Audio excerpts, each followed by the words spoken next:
Sarvamanthan news महाराष्ट्रामध्ये आपलं स्वागत. पाहूयात आजच्या टॉप 10 हेडलाईन्स. केंद्रीय मंत्री रक्षा खडसे यांच्या मुलीची छेड काढल्याची घटना, आरोपीवरती तात्काळ कारवाई व्हावी म्हणून रक्षा खडसे स्वतः पोलीस ठाण्यामध्ये. रक्षा खडसेच्या मुलीची छेड काढणाऱ्या टोळीतील अनिकेत भोईला अटक, तर इतर चौघांचा शोध सुरू. पोक्सो अंतर्गत गुन्हा दाखल.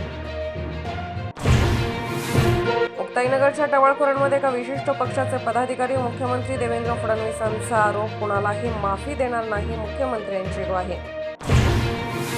मंत्र्याची मुलगी सुरक्षित नसेल तर सामान्यांच्या लेखीचं सुरक्षेचं काय? खडसे कुटुंबासह सर्व पक्षीय नेत्यांचा सवाल. कायदा सुव्यवस्थेवरती प्रश्न उपस्थित.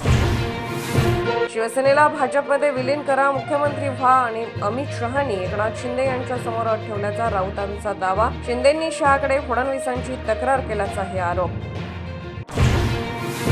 तुर्तास मुख्यमंत्री आणि दोन्ही उपमुख्यमंत्रीच रायगडचे. पालकमंत्री फडणवीसांचे वक्तव्य. रायगडमध्ये फडणवीस, शिंदे, गोगावले आणि आदिती तटकरे यांचा एकत्र प्रवास. उद्या धनंजय मुंडे यांचा राजीनामा. फेसबुक पोस्टमधून करुणा मुंडे यांची भविष्यवाणी. राजकीय तर्कवितर्कांना भेट. धनंजय मुंडेकडून अद्याप प्रतिक्रियेची प्रतीक्षा. सरपंच हत्या प्रकरणामध्ये चार्जशीट दाखल झाल्यानं धनंजय मुंडेंना सहआरोपी करण्याची शक्यता मावळली. मनोज जनांगे यांचा आरोप, नेत्याला वाचवण्यासाठी खटाटोप सुरू असल्याचा दावा.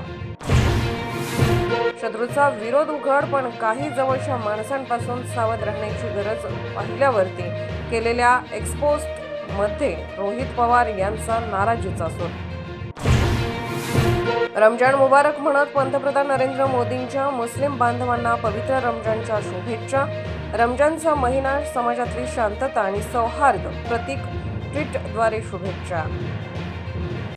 सार्वमंथन न्यूज महाराष्ट्राला लाईक करा, शेअर करा, सबस्क्राईब करा.